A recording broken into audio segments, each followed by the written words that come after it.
jump into the session, I want to introduce Winnerbrands as well. We are India's growing community of top marketing talent.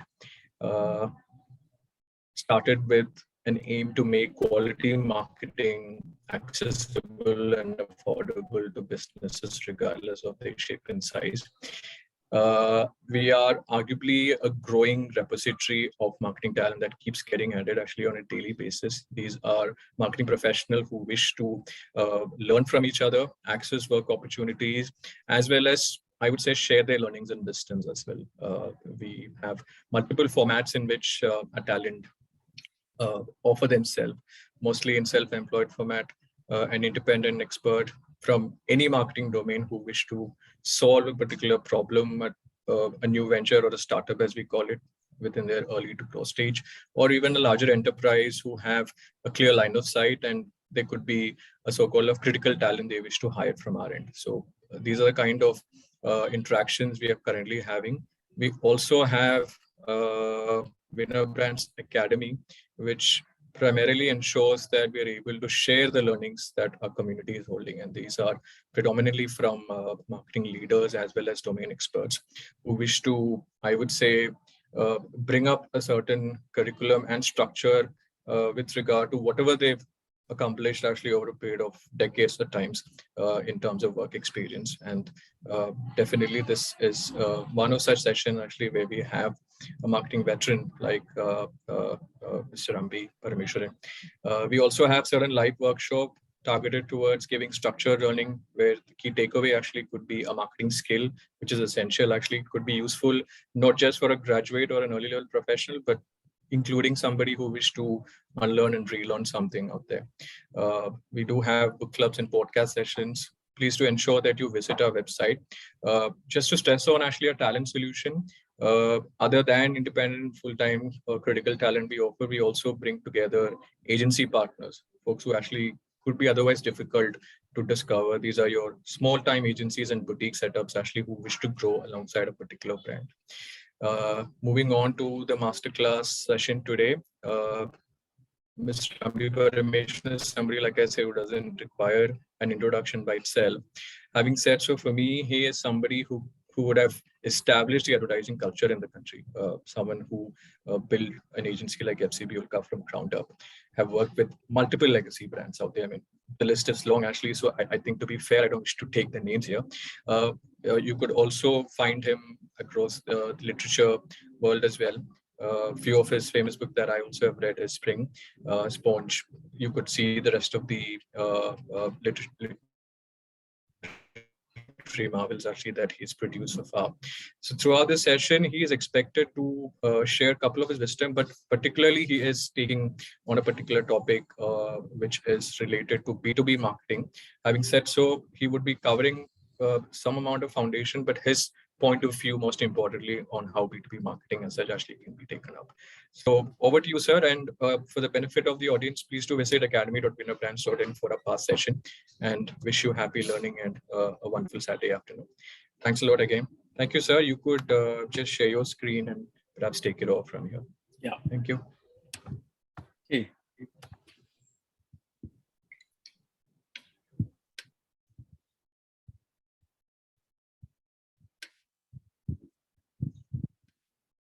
Thank you. Thank you, Ashar. Can you see my screen?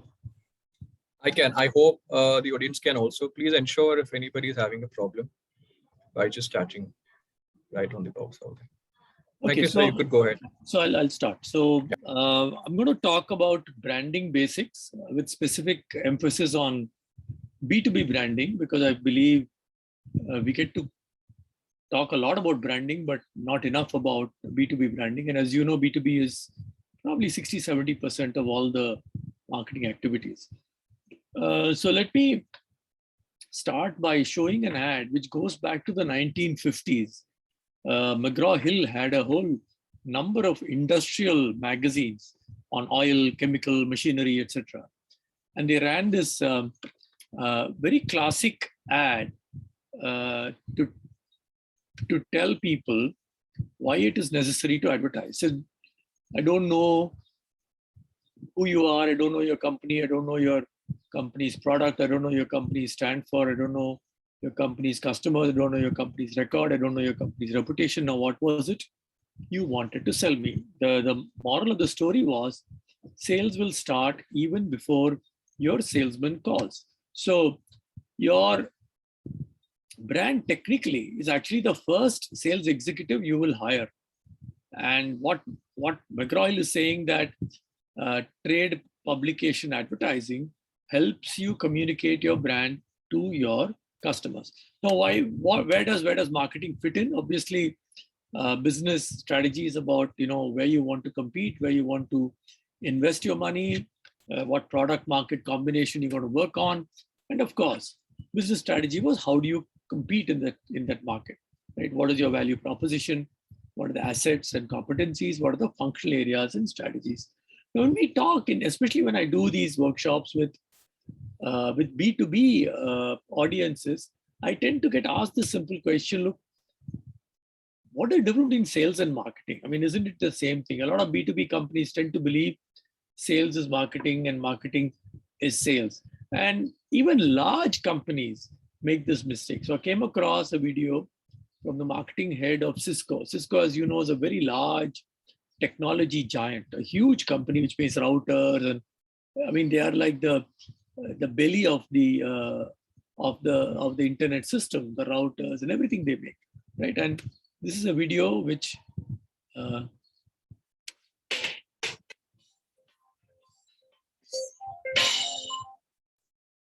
we felt pretty good about ourselves as marketing people. We thought, great, we're doing what we're supposed to do. We're doing our job.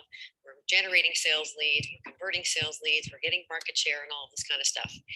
And this is when this book came into play for me, because I sat back and I thought, okay, that's terrific. But, we're hearing from salespeople that they're starting to lose deals. We're hearing that they are not able to compete on Cisco's background. They really have to compete on margin. They really have to compete on feature functionality. It got very challenging out there in the marketplace for our salespeople.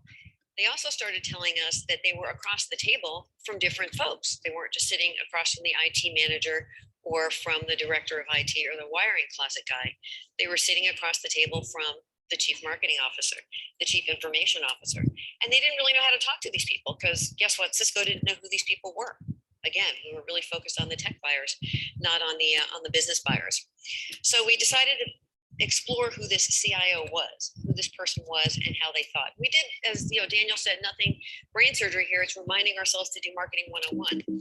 We did some research to understand this person, and funny thing that we discovered, all of the kinds of marketing that we had been investing our dollars in, guess what percentage of that mattered to the business buyer? Any guess? 3%, a little bit, not quite zero, but 3%. So all of the money we were investing and all of the great white papers and ROI calculators and tools that we were putting out to market, our salespeople couldn't use when being relevant to the C-suite, and the customers could care less about it. They were in and out in a heartbeat because it was nothing that made sense to them. So we started to explore who this person was. And this is a fairly busy chart, but the point I'm trying to illustrate here is what they cared about really wasn't routing and switching and speeds and feeds and connectivity, the stories that Cisco traditionally would tell to our marketplace.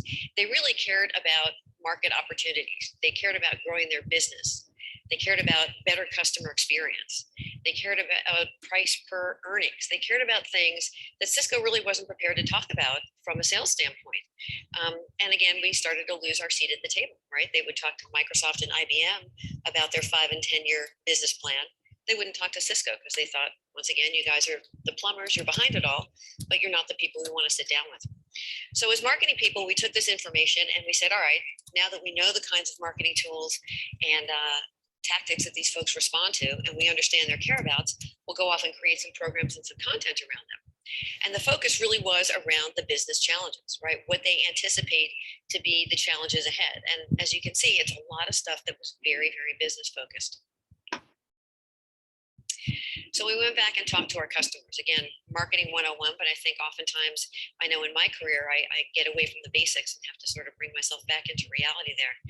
We talked to our customers, and this quote sort of haunted me at the time. It's one of many that we heard from CIOs, where they say, hey, we really think of everything we do in terms of, does it help us grow or does it make us money? And if you talk to an average Cisco salesperson, they can't have those, they couldn't have those conversations back then. They knew how to sell routers, they knew how to sell switches. They didn't know how to sit down with a hospital and help them decrease time to patient care. They didn't know how to sit down in front of a bank and help them understand how to get more business banking clients. So we had to really think about what that meant in terms of marketing. The other group of people we spoke to were our salespeople. And here's a funny story. As I went out and started interviewing salespeopeople when we were coming up with this strategy, I remember talking to one guy and I said, gee, if you were at a cocktail party with your CIO, what would you do? And he said, oh, I'd go into my BlackBerry.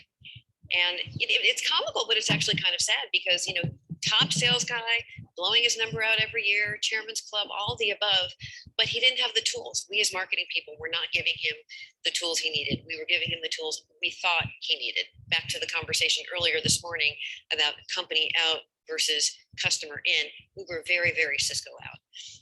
So we took a big step back and we thought, gee, with all of this information now, how do we hit the reset button? Or back to my analogy with the cute little mouse, how do we actually move our cheese? Is there a new cheese out there? It used to be the IT buyer, and in this case now it's the C-suite. And while this is a story about Cisco, I'm sure many of you could sit back in your own careers, whether you're working for an independent company, you're representing yourself, you're with an agency or whatnot. There are times where you might want to think a little bit differently, or as my CEO says, beyond the horizon about how you can move your own cheese. We also did some math, right? We took a look at the budget that the CIO actually represents, and it's a huge number. If you take a look at companies that are, 1,000 people plus, and you do the math around their revenue, 4.7% is quite a chunk of change. And at the time, we weren't getting the lion's share of it, so we wanted to figure out a way to get more. Our own cheese.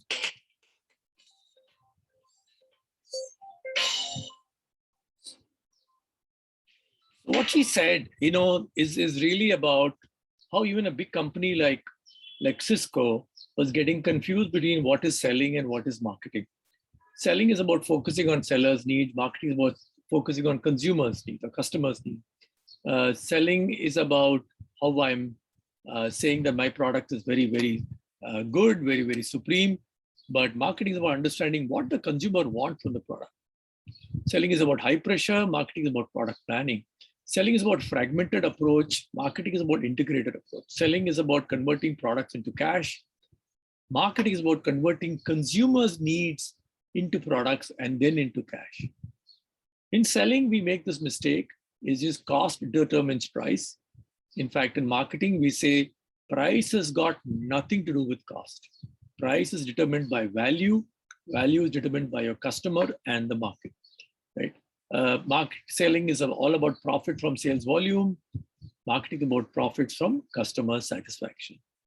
Selling is about, seeing the customer as a last link. In marketing, we see the customer as the core of our existence. Now, therefore, we understand marketing is different from sales. Now, let's come to B2B and B2B branding. Now, there are some title is about myths. So, I've done this several times and I say, look, there are these myths about B2B branding. When I talk to B2B companies, big, small, a lot of them tend to confuse marketing with sales. And they say things like, we don't have any brands, right? I am an industrial product salesperson. We make industrial products. We don't have any brands. But the truth is that every successful business has brands. You may not call it brand. You may call it your company name, right? But you have a brand. So the first myth is we don't own brands. Second is, why do we need any branding? Now, if I were to turn the argument around and say, look, what if I were to call it not branding by reputation? You will then say, oh yeah, I need reputation. Branding is nothing but reputation, in a sense, trying to answer that myth. The third is that, B2B is mostly soap and toothpaste and, Coca-Cola. What has it got to do with B2B? The truth is, whether you're B2B or B2C, success is determined how strong your brand is. The fourth myth is B2B happens largely because of relationships. I know my customer knows me. Why do I need branding? The truth is, brand will improve that relationship. That will make the glue that much stronger. That's what brand is really. Okay. Fifth myth is business happens on a purely rational reason. B2B business happens very rationally. My customer is telling me what exactly are the specifications. I determine my specifications. And so it's very, very rational. In fact, if we go back in the past, even we used to believe all consumers were rational. But today we know they are hardly rational. They're very, very irrational. They're very emotional, right? So in a sense, even B2B customer is not purely rational. Neither is he purely emotional. So branding will help you bridge these two gaps, right? The sixth myth is that, we know our customers, the customers know us. Why do we need branding? But the customer knows you by a name. And your question is that your brand, right? What happens to you if you don't have that name tomorrow, right? Seventh myth, B2B businesses don't have the margins. This is constant complaint saying, look, we have low margin. We cannot, do the kind of advertising which these big, B2C companies can do.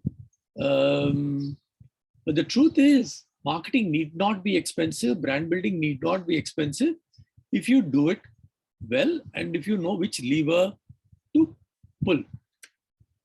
Eighth is, we don't do any branding. We've been successful. So why do we need branding now? The point is, you've been successful.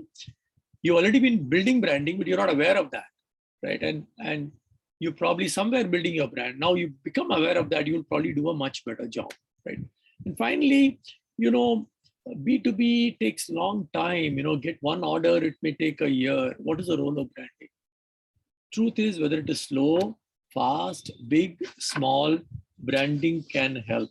Now, if getting an order would take 1 year without your brand being strong, but if your brand was strong, the same order, you may not get it in 1 day, but you'll probably get it in 6 months. So brand will speed up the process. Now you may ask, okay, these 9 are interesting. What is the 10th one?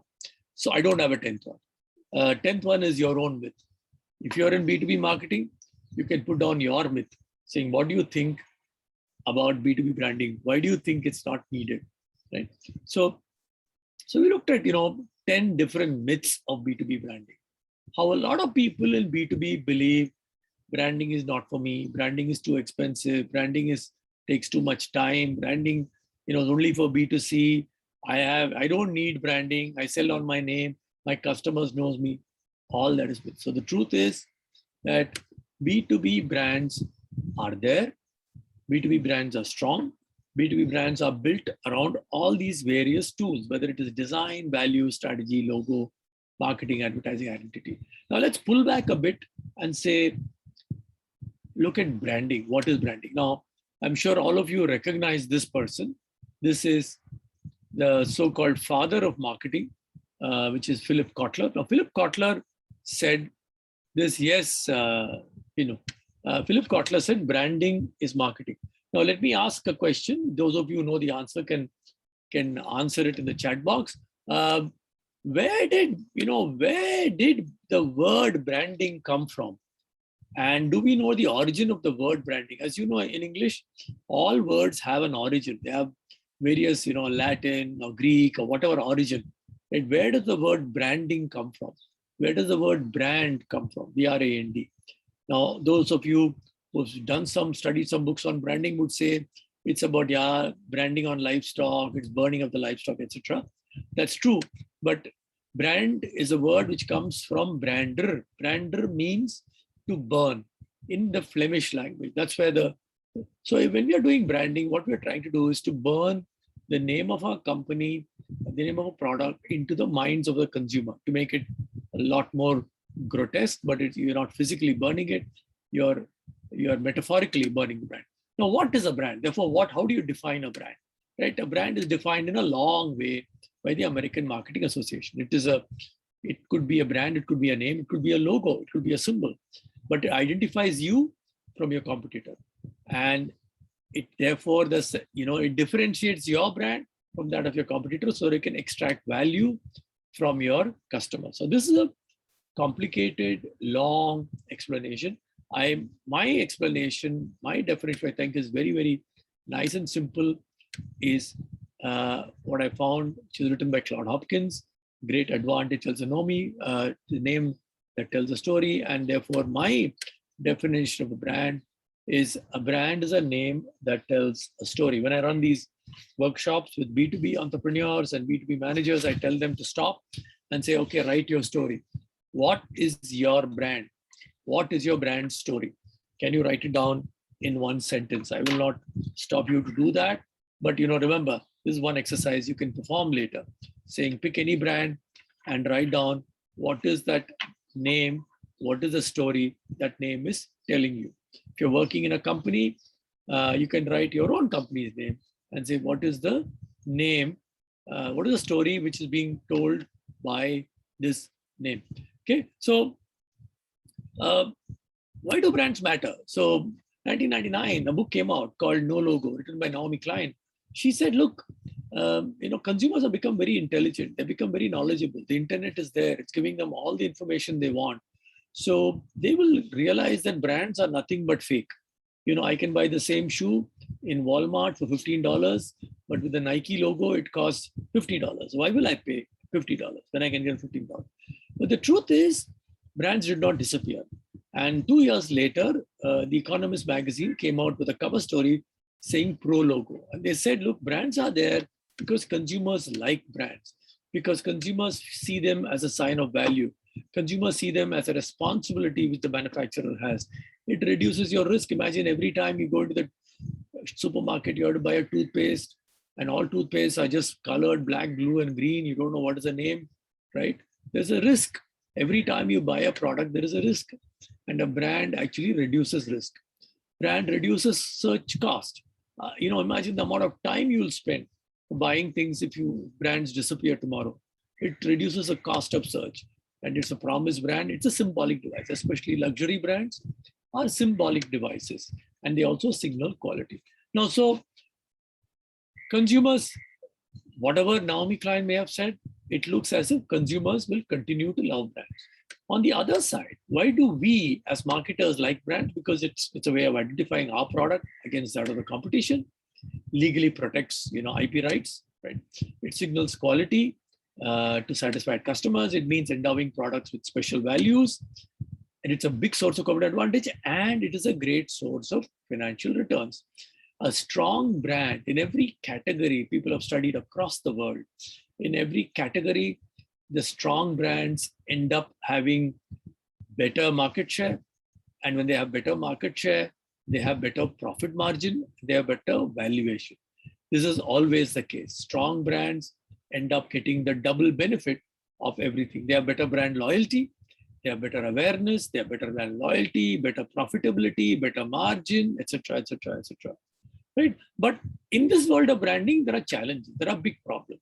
The first problem is, of course, consumers are becoming very okay. Multiple types of products can be branded today. In the earlier days, it was seen as only products can be branded, then services can be branded, retailers, and today even personalities can be branded, right? And movies can be branded. And in fact, a movie reviewer wrote in GQ that today movies have become a brand. As a result, they become too boring and monotonous. And interestingly, the longest running movie franchise in the world, in fact, they've got one coming out, I think, in December, is James Bond. The beauty of James Bond is that that brand is reinvented every 3 or 4 or 5 years. They come out with a new version of the Bond who becomes more aggressive, more tech savvy, etc., etc., etc. Right? So everything can be branded today, whether it is sports like IPL, geographic location like Kerala's, or people, organization, charity organizations like World Wildlife Fund. Everything can be branded, but there are challenges. And there are 4 big, broad challenges. The first challenge is, of course, consumers are becoming very, very knowledgeable. They can go to the net, they can do search, they can understand what your product contains, they can do a lot of research before they even walk into your showroom. The second, brands themselves become complex. There are multiple, variants, sub-variants, varieties. So it's become huge problem to differentiate. The fourth is that as against a time when you could advertise in Times of India, you reached everyone, or you advertise in Doordarshan, you reached everyone. Today, no. Today, you need to advertise in multiple media. There is a huge media fragmentation. So it's no longer possible to do this in a simple way. And And the fourth, and I think is a bigger problem, is short-term orientation. Everyone is looking at quarter on quarter, quarter to quarter results. They spend a crore and they expect, why is the sales not gone up? And a lot of times, even brand managers are guilty of being too impatient with their campaign. So I say that somewhere one of the threats to building strong brands is a brand management system. That the brand managers tend to become too impatient, tend to hurry up and make changes too early, even before the campaign or the branding strategy has worked out, right? And so these are the challenges. Now let's now move. These are applicable to both B2B and B2C. These branding principles, which Kotler said, which Naomi Klein was talking about, and all these four things we're talking about here are applicable to both B2B and B2C. Now let's jump into B2B. Now, in B2B, the challenges are a little more and challenges are a little more complex. What is the first and the most critical challenge in B2B marketing? The critical challenge in B2B marketing, if someone wants to give an answer.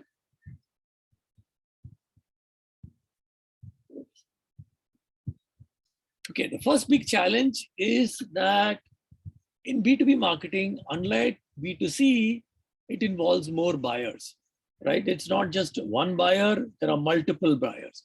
And very often there are multiple stakeholders in different departments who have different professional responsibilities.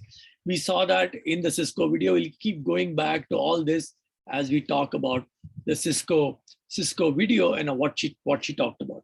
So if you look at business to business and business to consumer, and you look at it across these dimensions: demand, volume, number of customers, location, distribution, nature of buying influences, negotiation, reciprocity, leasing, promotion. These are all different between B2B and B2C marketing and B2C branding, right? So for example, if you take just the one, which is demand, consumer marketing is number of consumers, right? Organization marketing is less number of consumers. In consumer marketing, the order value is small. In B2B, the order value is very, very large. Again, in B2C, the market is very dispersed. In B2B, market is more concentrated. Again, in B2C, the distribution is very indirect. You sell to someone who sells to someone who sells to someone. In the case of B2B, it is more professional. Buying influences. In the case of consumer products, it's largely single, maybe two people, maybe the husband and the wife, but otherwise it's largely single. But we look at it in deeper as we go along, that business to business is multiple influences. Remember what the lady from Cisco said, you were talking to the CIO, you are not talking to the next level people, you're not talking to the senior people. The multiple influences are there. In B2B, negotiations are very complex. It could go on for months. Sometimes it goes on for years. In B2C, negotiations are simpler. In B2B, there is reciprocity. In B2C, there is no reciprocity. And in my teach, I keep asking this question about what is reciprocity, and my students tend to struggle with this. Let me give 5 seconds for any of you to post an answer, but you understand what do I mean by reciprocity.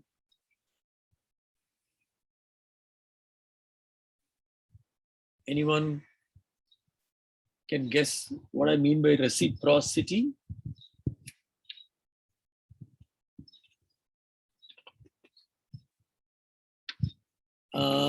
Willingness to understand and comprehend? No, Sandeep. Willingness to give feedback? No. Preference? Yeah, I think Professor Hinu is got it right. So in B2B, there is a potential to have a reciprocal arrangement. For example, Cisco may be supplying routers to IBM. So IBM buys routers from them, but Cisco may be buying something from IBM. They may be buying, mainframe computers from IBM. Or if you take the example of, let us say, a tire manufacturer like MRF, maybe supplying tires for OEM like Tata Motors, but then Tata Motors may tell MRF, please use Tata trucks for transporting your tires. So that is called reciprocity. Even in the business of advertising, we used to have this reciprocity where you use your, you buy stuff from your clients, the clients tend to use your service, right? And for example, I worked on Tata Motors for many, many years, and I've always had a Tata Motors car with me. And I've always requested my colleagues, we can't insist, requested my colleagues to buy a Tata Motors car, right? B2B is about, greater amount of leasing and other those complications. And B2C is less, leasing kind of options.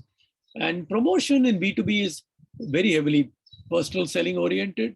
And B2C, it is more advertising and mass media oriented, right? So when you look at consumer decision process when it is B2C, it is pretty simple, right? You recognize a need, you search information, you evaluate the alternatives, you purchase, and then you have post-purchase, then you decide whether you want to go back and buy the product again or not. So we call this consumer decision process. There is a slightly more complex thing called customer decision journey. I'm not getting into that today because that will take 15 minutes of explanation. So this is the process. And of course, this process doesn't operate in isolation. There is our memory, which works on this. There is, of course, our own individual differences and our environmental, all this works on this. But in essence, a customer decision process is basically 5 steps. But in the case of B2B, it is a lot more complex. Okay, one is, there is, of course, recognition. You have to recognize that someone recognizes the need. Then there is someone who draws up the need description. Then someone draws up the product specification. And then someone identifies who are the suppliers. Then you say, I need a proposal, RFP, right? You ask for a proposal. Then you select, and then you make the transaction. Finally, the equipment is delivered, and then you evaluate the performance, right? So compare this with your consumer decision process. Pretty simple 5 steps. Here, there are 8 steps. The other complexity is that the 8 steps in a consumer decision process, there are probably 1 person or 2 people involved, right? I mean, I'm trying to buy a car, so I may talk to my wife, so she becomes an influencer. I may talk to a friend, he becomes an influencer, and then I go through my need recognition, information search, evaluation alternatives, and then purchase and post-purchase. But when it comes to any industrial product, any B2B purchase, it is not just an 8-step process. It is probably 8 steps into 2. Why? Why is it more complex? You can say, this is 5 steps, that is 8 steps, only 3 steps more. What's a big deal? What is so difficult about it? Why is B2B so complex?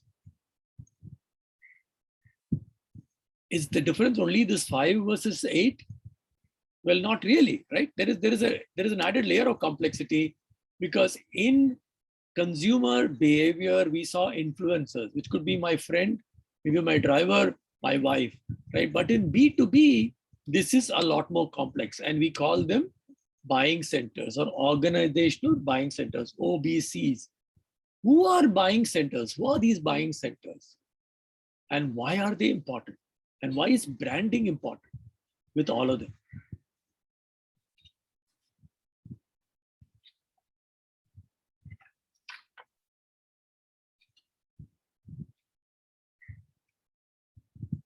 Buying centers are various departments which exist in the company, right? And these departments look at criteria very differently. Right? There could be internal factors like technology, management, accounting, marketing, right? And there is external factors, right? And there are multiple buying centers in the company, and these have their own decision rules. So there is an initiator. For example, I'm a factory manager and I find that my particular machine efficiency is coming down. So I initiate. I said, look, I think we need to change the machine. And then next thing, it goes to the engineering department, which says that, look, last machine was this kind of specification. This machine we have these kind of new machines have come, maybe we should look at that. Okay, then there is a gatekeeper. The gatekeeper, maybe the CFO, who says, I don't know whether we can afford this, right? I don't know whether we serve. And then the decider, technically the decider could be the purchase department, which floats an RFP, and it comes to the buyer. The buyer may be the CFO, maybe the factory manager. So look at it. Each person has a different set of criteria for evaluation. The factory manager's criteria is, I want a machine which will run without breaking down, a machine which will produce enough quantity, right? The purchase manager's criterion may be, I want the lowest price possible, right? The influencer's criterion may be, I want a good technology. The engineering department says, look, there are breakthrough technologies available. Let's experiment. Let us do something with new technology, right? The gatekeeper could be the CFO who says, no, we can't afford that, right? So there are so if you go back to our 8 steps, right, which looked very simple and look like just 3 more steps compared to the consumer buying process. Actually, it is not 8, it's probably 20 steps. If you add all these people, right, it becomes so much more complex in terms of organizational buying.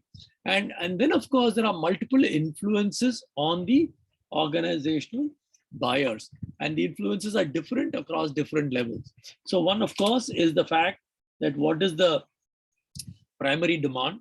If my sales demand is low, I will not need to change my equipment. I can run with the same equipment. But if economic outlook, I expect, COVID ke baad, sales is going to go up, then economic outlook is good. I expect demand to come up. What is the cost of money? Can I spend that money? Can I borrow it? Can I get it at a low interest rate? What are the supply conditions? What technology has changed? And what are the political regulatory authorities? And what is the competition development? That is environmental, right? Then there's individual, there's organizational. What kind of an organization am I? Some organizations have certain objectives of being innovators, right? They try new things, certain policies, and there is certain structure. In some companies, the technology dominates. In some companies, the cost accountants dominate, the finance guys dominate. And then comes to the individuals, right? We saw there is a factory manager, maybe. There could be a purchase manager. There could be a technology head. There could be a CFO. There could be a CEO. How are they different? What is their status? What is their empathy, right? And what are the interdepartmental dynamics in that company? How is it affecting the purchase decision? And of course, their age. How old are they? How qualified are they? What job do they own?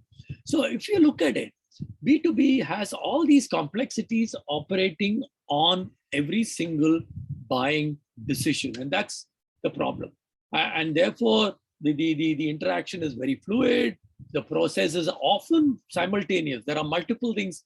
There are many moving parts which are operating. We cannot say that this is goes from step 1 to 2 to 3 to 4 to 5. It may step 1 to 2 to 3 and may go back to step 1, right?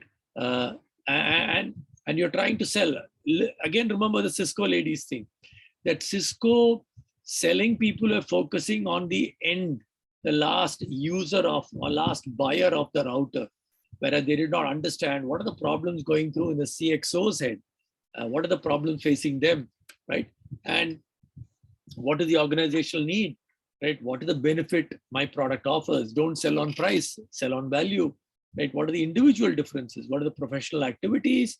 What is the function? And of course, finally, what is the individual? What kind of a guy is he? Is he technology oriented? Is he risk averse, right? What kind of an individual is he? Now, we've looked at B2C, we looked at B2B, and we looked at how B2B process of ordering, the consumer decision process, the buying process is very different. You may say that it's 8 steps compared to 5 steps. It's not 8.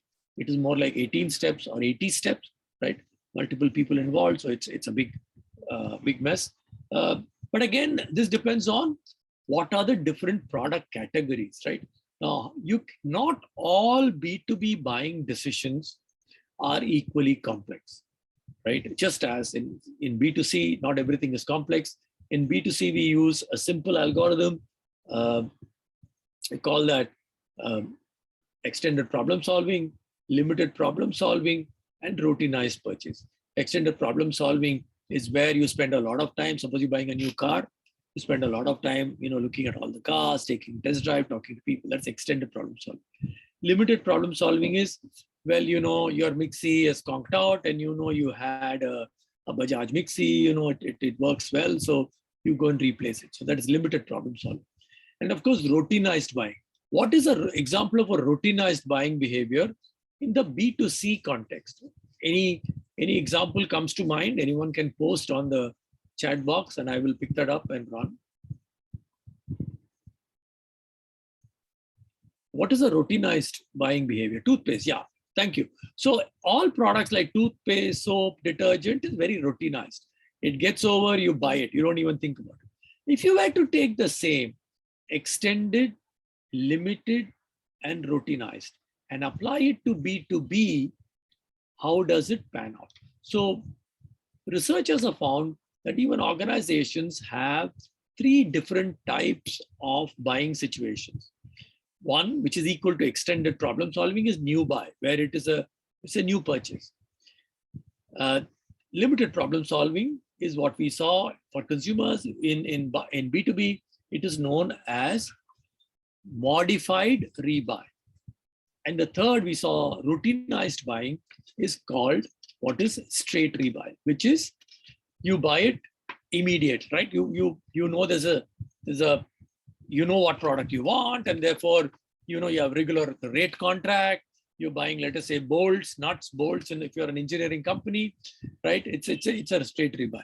So if you look at new buy, modified rebuy, straight rebuy, right, the complexity in the case of new buy is you have to define the product, define the specification, you have to search for new vendors, you have to ask for proposal, then you go through supplier search, then you look at order and you look at performance. That is new buy. It's complex, right? If you're buying a new equipment for your factory, a brand new equipment, a new technology you're going to use in your factory. Modified rebuy is, let's say you've been making toothpaste and you use a toothpaste filling machine. And now the old machine you want to replace with the same model, right? And that is modified rebuy. You go to the vendor who supplied it, say, look, that old machine is giving trouble. We want it to be changed. Do you have any new improvements? So it's a modified rebuy where you don't spend too much time in the complexity of the deal. And of course, then there's straight rebuy, which is that, look, I'm buying, let's say for my toothpaste manufacturing, I'm buying tubes. I buy tubes from SL Propack and I get into a rate contract. The rate is fixed at whatever 5 paise per tube, and it's fixed in the beginning of the year.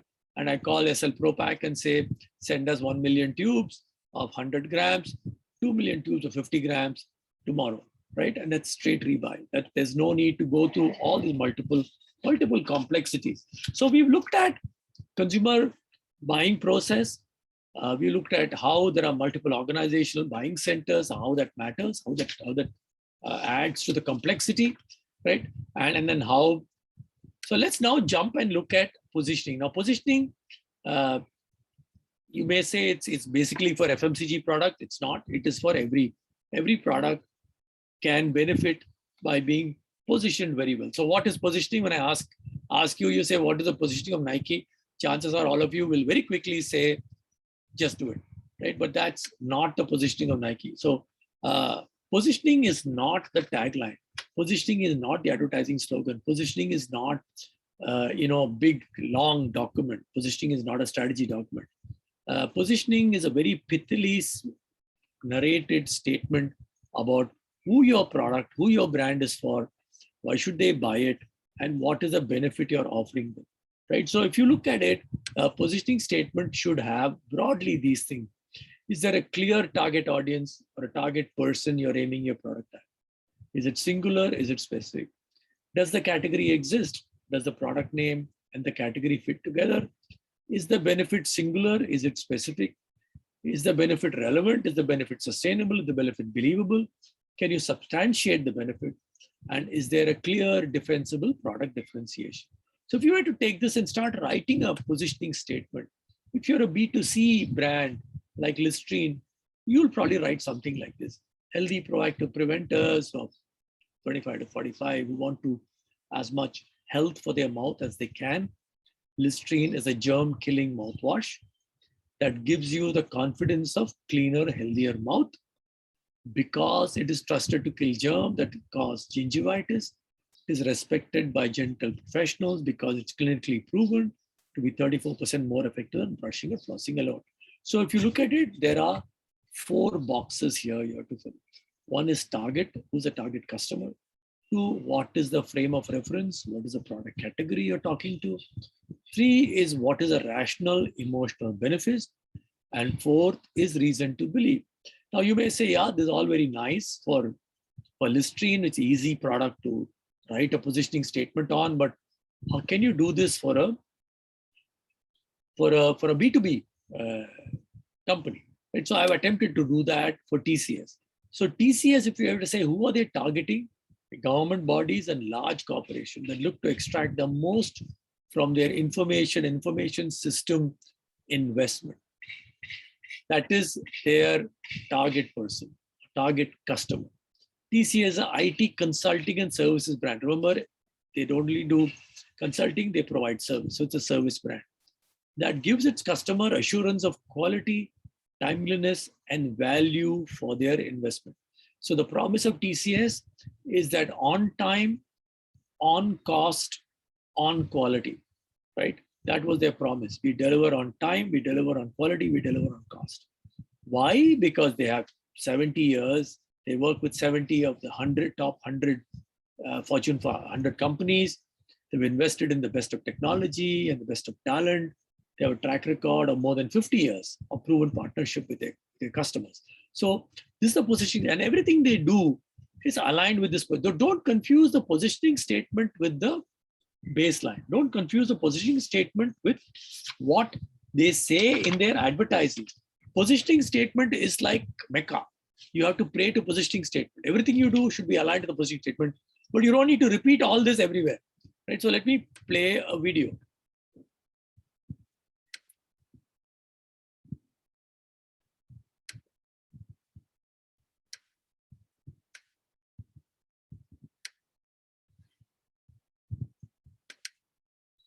I'm sorry, the video is not playing. It's a TCS brand video. Let me just stop share and fix the problem and come back.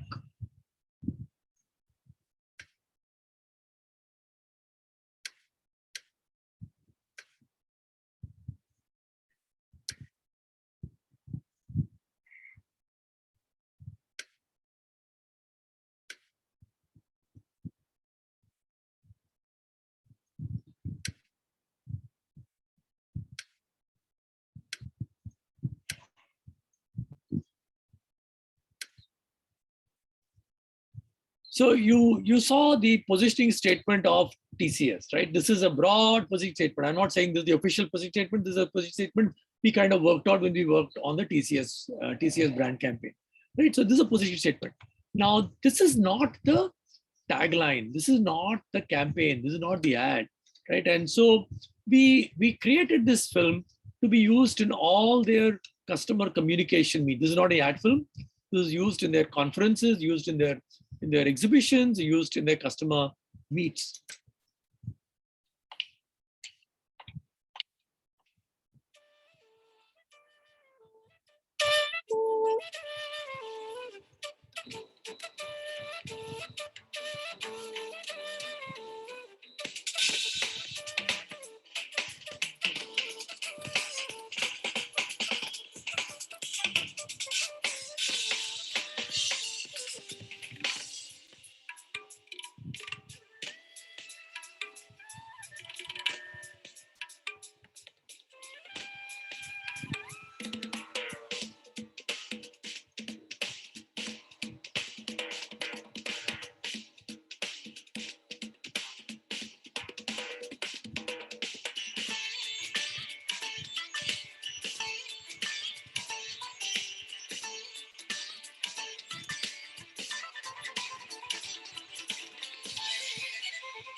So if you remember the positioning statement, it didn't say experience certainty.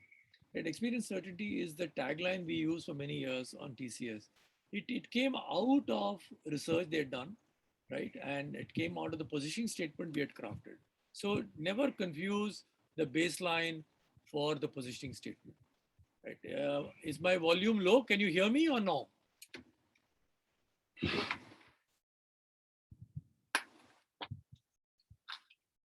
Can you hear me or no? Oh, you can. Okay, great. Thank you, Preetham. Someone mentioned that, volume is low. Okay, now, we're coming to the last few minutes of my presentation. So let me say that, look, those of you writing down, just try and note down this. This is a classical positioning statement. Whatever product category you're working in, you should be able to write this positioning statement within a few minutes, right? Because this should be the guiding principle of everything you do in your branding effort. So it's critical, which is to the target customer. Our product, is this category. It provides these functional, symbolic, experiential benefits. And this is why you should believe me, right? Reason to believe, right? So basically, if you're going to go about building a brand, whether it's B2B or B2C, remember there are simple 3 or 4 guidelines. The 4 guidelines are: 1, remember you have to be customer focused and you have a customer vision. The Cisco lady said that, we were trying to sell our routers. We were not understanding the customer's pain points. We were not understanding what are the customer's vision, right? Please understand that. The second, stay close to your brand DNA. Define your DNA through a brand positioning statement, what we call BPS. Define it, write it down. You can change it after 6 months, you can change it after a year, but write it down, put it down, and stay. Whatever you do, whether it is a blog post, it's a newsletter you're writing, your email you're writing, a leaflet you're creating, it has to stay close to the brand's DNA. Third, remember, no brand can be built if you don't innovate. You've got to innovate in whatever way you can, right? Fourth, very important, is understand brand building is not done overnight. It takes long time. It takes financial commitment. You've got to have both top line and bottom line orientation. You don't do that, you're not going to be able to build any brand in any category, right? So with that, let me just say that there are, I wrote a book called Building Brand Value. And then last year I wrote a mini book called Brand, Brewing the Magic Potion in 5 steps. I say there are 5 steps to brand building. First is brand appraisal. Second is brand definition. Third is brand articulation. Fourth is brand measurement. Fifth is brand expansion. I have a full session on this. I will not do that. I'll tell you just the tip of the iceberg, that brand appraisal consists of understanding how big is the market, how big is the consumer, what are the environmental differences, is there an opportunity for you to build a brand in this market? So that is brand appraisal. The second is brand definition. How are you going to define the brand, right? What is going to be the brand positioning? What is going to be the brand, definition going to be, right? How are you going to map the brand to the consumers? How are you defining the brand? So brand positioning statement becomes a critical part of this. Then comes brand articulation, where I spent many years, right? Which is designing what is going to be a brand name, logo, design, brand communication, packaging, and what brand service I will offer. That is the third step, very important step. The fourth step is all this is worth nothing if you're not going to measure it. So how am I going to measure it? What is going to be a brand dashboard? What is going to be a brand track? What is going to be a brand audit? How am I going to measure it every day, right? Every day, every week, every month, every year. How am I going to measure my brand against metrics, which I put down myself, and maybe as against my competition? And finally, brand expansion. Once my brand gets going, what am I going to do? Am I going to launch more variants? Am I going to launch more offerings, more alternatives, more technologies? Okay, that is your brand expansion. So at the heart of all this, of course, is your product, price, all that is at the heart of your brand building, right? And that comes at the heart of it. And this is my 5-step, brand building Pentagon. Let me now stop and do a bit of, I think, blowing a few examples, and then I want to blow my own trumpet. So let me show a few examples of good and bad, right? I mean, I'm not saying this because I did it or I did not do it. For example, take a look at this Tata Steel ad. Look at the number of logos in this ad. Which brand is being promoted? In my mind, very successful company, very big company, but I think they probably need to do some serious branding and brand coaching alert to usher, right? So look at this, very confusing. And this is a company, much smaller company based out of Pune, for which we did some work and very clearly focused. You know what the brand they are advertising? They're advertising Forbes Marshall. They're selling a very complex equipment, and they're talking about country's first steam and water analysis system for running a plant, right? Simple, clear, and sharply focused, right? And of course, I don't want to, this is again something which I don't want to do now, right? So remember, what is the brand you're working on? What are your customers? Who are your customers? What are their pain points? Remember that. You need to have that at the front. What the Cisco lady said, right? What is the brand you're working on? What are your customers calling that brand? How do you describe your brand to a new customer? Do you have a elevator pitch which you can say in 5 or 10 words? What are the biggest challenge facing your brand? And what is the biggest opportunity your brand is facing? So we started this whole talk by looking at what is marketing and what is sales. From there, we moved to understanding the importance of branding in marketing. And then from there, we went to how brands matter and how brands matter to both consumers and to manufacturers. And then we went to how consumers decide the consumer decision process. We compared that with the buying process of organizations. We looked at what we call buying centers, multiple buying centers. Okay. And then we talked about how, however successful you are, you've got to understand the 4 important things of marketing, which is who's your customer, what is your DNA, what is the innovation you're going to do, and what is the financial support you're going to give your brand. And you can do all this in a 5-stage process, which is brand appraisal, brand definition, brand articulation, brand measurement, and brand expansion. So with that, let me just say, I'll want to blow my own horn for a bit. So I got a book out in October last year called Spring, Bouncing Back from Rejection. All of us face rejection at multiple stages in our career. And this book is a capture of a few of my lessons and lessons I learned from talking to Olympic athletes, bureaucrats, startup entrepreneurs, and others.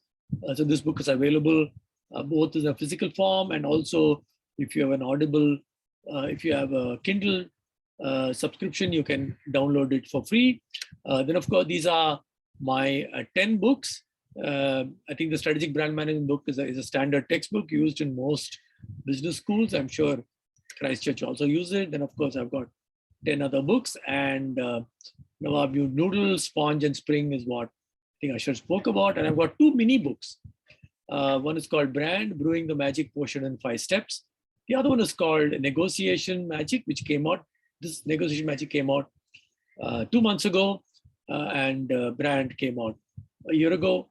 Both these are mini books exclusively for users of Kindle. It's available for free if you have a Kindle Unlimited account. So with that, let me just say that my book, Rawable Noodle, was referred to as one of the 6 books to read during the lockdown by Harish Bhatt. So I'm thankful to people like him.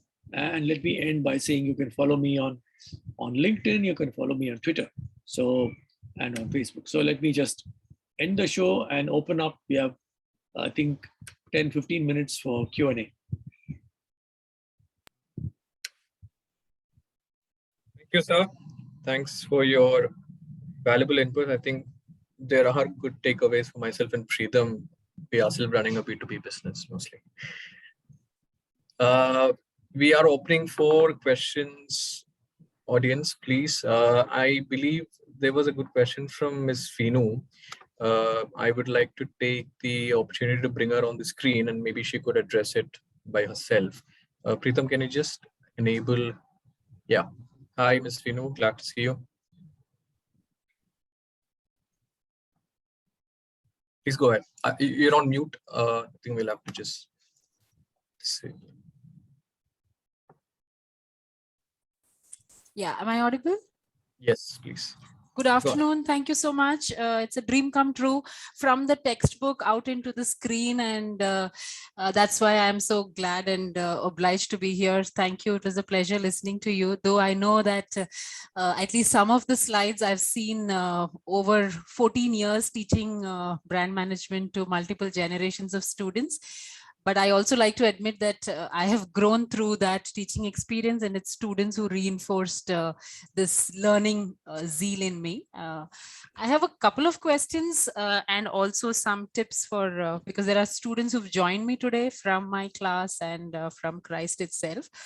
The first thing was about that reciprocity point, which you mentioned, that there is no reciprocity in consumer markets. I understand this session was more about B2B, but my question is, do you think that the internet has opened up or increased scope for consumer markets as well to get that reciprocity from consumers? And if it's true, do you think brands are measuring that reciprocity scale well as consumer markets? I don't know whether, the reciprocity we talk about in B2B is really saying that, I'm buying your tire and you please buy my truck. That's very clear. That's a clear case of reciprocity, right? That kind of reciprocity, MRF can't have with its tire buyers. You can't say, you buy my tire and I'll come to you for my dental appointment. You can't do that. I mean, that way, how many people are you going to please? That's not going to happen. But in a surrogate way, you can ask for reciprocity by saying, look, if you're happy with my service, post a message. But again, you're asking something from the customer. You're taking money from the customer, you're giving the customer the product, and then you're asking for a favor. So I think reciprocity largely works in B2B. In B2B, other things are happening, and I suppose there are other complexities in B2B. B2C, because of this whole thing about consumer becoming more vocal, more active, etc., etc., etc. So my question was coming from a space where we talk of co-creation and with lack of ownership required in models like Airbnb or things like that. Do you think that customers are also creating more often than just consuming? And does that matter to reciprocal? Yeah, there is this whole area called co-creation, which Vijay Govindraj has written some books and all that. And of course, in the case of advertising, I think Doritos has been doing a fairly long-running campaign where they ask consumers to create ads for them, and they pay them $1 million for creating the ad, and they run it on Super Bowl. But those are exceptions. But I don't think there is I'm not sure, but I will defer to other people who know more. But reciprocity in B2C doesn't make sense. But of course, there is always a two-way communication today, which did not exist. Where reciprocity can work in B2C is if I am a beauty blogger and I have my own brand of, let's say, cosmetics I'm selling, and I know someone who's a food blogger who's selling her own brand of food products. I can do a bit of plugging of their product on my blog post, and they can do a bit of plugging of their product, my product in their blog. So that kind of reciprocity. Otherwise, I don't think it makes too much. Yeah. Thank you. Can I have one more question, if you don't mind? There's someone else put up their hand. I think Dr. Shambhavi was asking a question. Okay, I'll come back later if there's time. Thank you.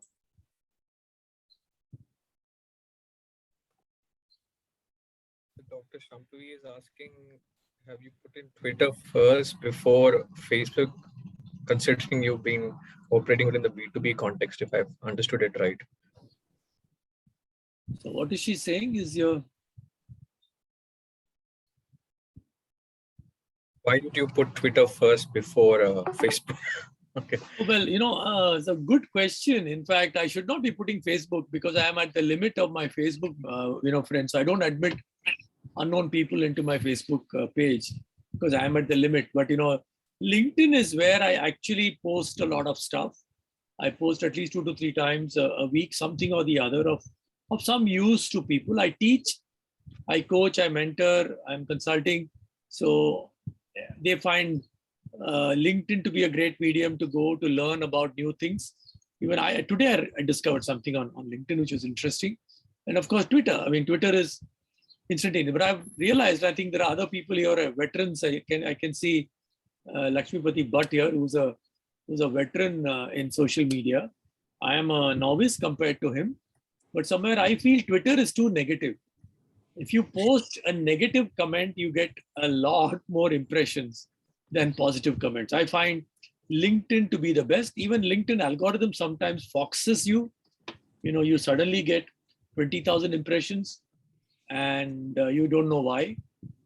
So Facebook is, I post the same thing on Facebook. I don't have a personal profile on Facebook. I don't put any personal photographs of my birthday, or this is a lunch I had, this is a dinner I ate, or this is my new shoe, or this is my new shirt. I don't post any of that, unfortunately. Good afternoon, sir. Hello, good afternoon, sir. This is Shambhavi here from Dubai. Yeah. Am I audible? Yes, sir. That was my question. And thank you very much. I was just wondering whether you think that since Elon Musk has created so much stirrings with Twitter, whether that was the reason why Twitter was the favored one by business people, B2B. And hence my question to you. Thank you very much. As far as young people are concerned, it's really Instagram, right? I'm told grandparents is mostly Facebook. Professionals is LinkedIn. And yes, sir. Angry activist, it is Twitter. Thank you very much for that definition. I think we have a new one today. Thank you very much, sir. Very kind of you. A very nice session. Thank you very much, sir. Thank you. Yeah. Thanks, Dr. Shambhavi, for those kind words. Any more questions? Okay, we have somebody asking. Naman is asking something. Various KPIs for the brand measurement. Yeah, is Naman there? So little shoes period offering, how can they have an edge? Okay, that's a different question. Sorry, I just mixed it up. So I think we should address Naman's question to probably list out some relevant KPIs when it comes to brand measurement. Yeah, so the classical KPIs in brand measurement is about awareness, understanding about the brand, image, trial, right? So those KPIs continue to exist. Are people aware of your brand? Have they tried your brand? Are they regularly using your brand? So those are your classical KPIs, and that you need to monitor against yourself as well as your competitors. What is the awareness level? So we were doing an analysis for a diagnostic lab, and then and today you get a lot of stuff even without paying anything, right? There are so much information available on Google reviews that you can actually analyze them and arrive at some interesting conclusions, right? I mean, how many reviews are there for you? How many are 5-star reviews? How many are 4-star? How many 3-star? And then how good are you compared to your competitors? Are you doing better? Are you doing worse?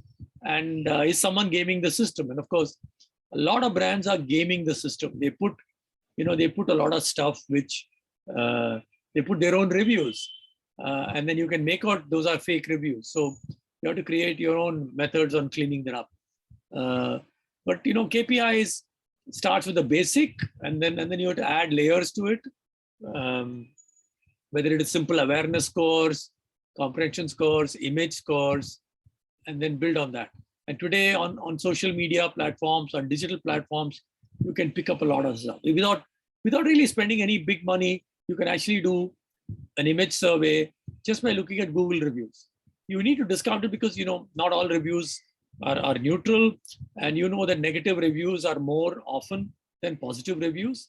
Once you factor that in, if you build a way in which you're doing it every 6 months, every 3 months, every 2 months, you'll be able to understand what is happening to your brand.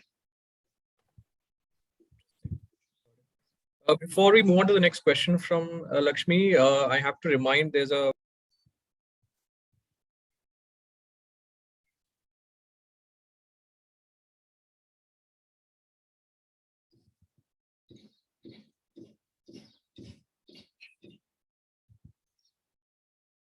So I think Lakshmipati Bhatt is asking a very difficult question. So let him unmute himself and ask it and answer it also himself.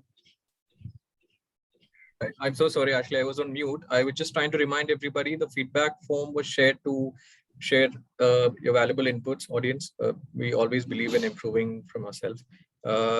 Yeah. Do you wish to take that answer, sir? About No, Lakshmipati Bhatt will answer his own question because he's the expert in this.